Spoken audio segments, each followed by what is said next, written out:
सानाम को सगुन जोहार तेन हेज हुई कना कल्याणी रेना शिक्षायतन हाई स्कूल रे तेहन नोडे मिटे मई कुड़ी गिदरा टैलेंट बन बाडाया जहां मई कुड़ी गिदरा नितुम ताय लाबनी हंसदा उनिया ओड़ा ताय दो कल्याणी बसंतपुर अतुरनी नदिया डिस्ट्रिक्ट रिनिक कनाय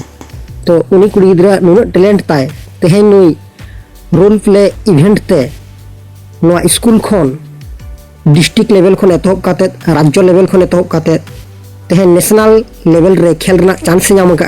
ना मध्य प्रदेश ना ग्वालियर सेटर आकना आदो देला नुई मई कुड़ी गिदरा सला गे मिट बार कथा बन गालोच लेगे इन सला सनाम को जोड़ार तहन पे और नोआ वीडियो सनाम को शेयर पे और नुई ढेर थुम दाड़ा बन एमाया जतो कतन गे जाते आरहम कना लहा सेने सेटरत तबन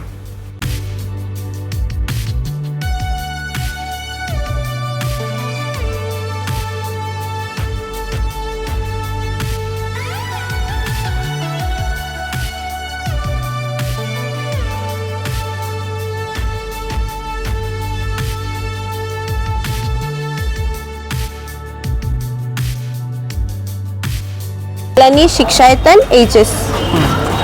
आमा नितुम लाबनी हंसदा आदो नो जे इवेंट मिटे हुई जाता है आदो नो चे इवेंट कान तपने नोदो रोल प्ले इवेंट कान तले आदो नो इवेंट दो माने चेल का सेंते खेला हुई कना नोदो चे साकरे चे लगातन था नोदो प्रथम आले स्कूल रे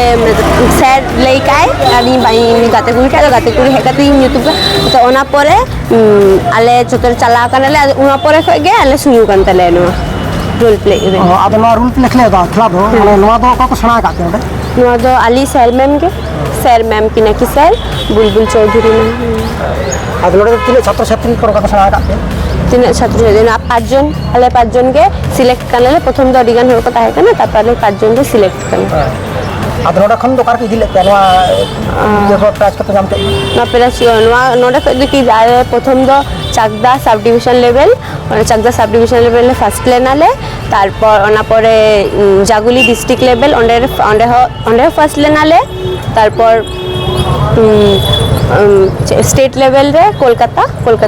बालीगंज ओंडे हो फर्स्ट लेनाले तारपर ओना फर्स्ट पड़े पूरा स्टेट रे पूरा फर्स्ट पड़े तारपर चला नाले ग्वालियर मध्य प्रदेश ले चला लेना मध्य प्रदेश चला काते तो ओंडे करा ले खूब भागी भावे परफॉर्मेंस तारपर हुई दो चेबले हुई काना किंतु मिटंग भागी अभिज्ञता हुई कान ताले आले चला काते खूब भागी अभिज्ञता हुई काना ओंडे अडिगान मिटंग छोटो भारत नेल का आले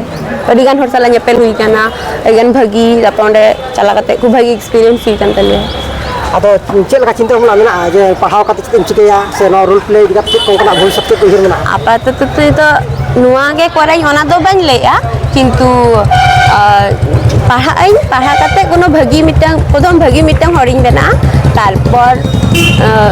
जुदी हुयु खान परे ना दो बड़ी सराव जता मा नोकरा कुकु को चरण से लहा को मा ओना जतो को गरो मा आले थुम दले माम कना तने जोहार गे आदो नुई मई गाजन करा दिन तो आदो नो जे नो इवेंट रे नुकु को पार्टिसिपेट ले आदो नो इदिगा चेल का खुशी बुझे कना रस्का दो अडी रस्का गे बुझो कना और ओका कोरे ले चलाव कना गोटा के माने फर्स्ट प्राइज आदान काते चेल का रस्का बुझा तो उनका के रस्का बुझो कना तो नो ग्वालियर ले चलाना ओडे हो माने होयतो लेखा जोखा रे चिन्हा चिका रका को तो ओडे हो माने जहाय नित फास्ट कना को उनको हो को ले लेया जे आपे के फास्टो आदो ना को ये रे चेत हुई कना दा को ले दाया नोआ स्कूल रे मास्टर को से बाचे तने को नुकु को इदिगा के कम सराव को हाँ नुकु इदी काते दो अडी साहाव बोलते गिद्रा जहा भागी ठीक नोआ रोल प्ले ये काते को ये का तैयारी को माने खूब बेस माने गाइड हो उनका को गाइड को गिद्रा हो जतन सह काते को दी को जो तो सत्य के बार के भागी दिन लेया अच्छा नई गिद्रा भविष्य इदिगा चेल का चिंता होना मेना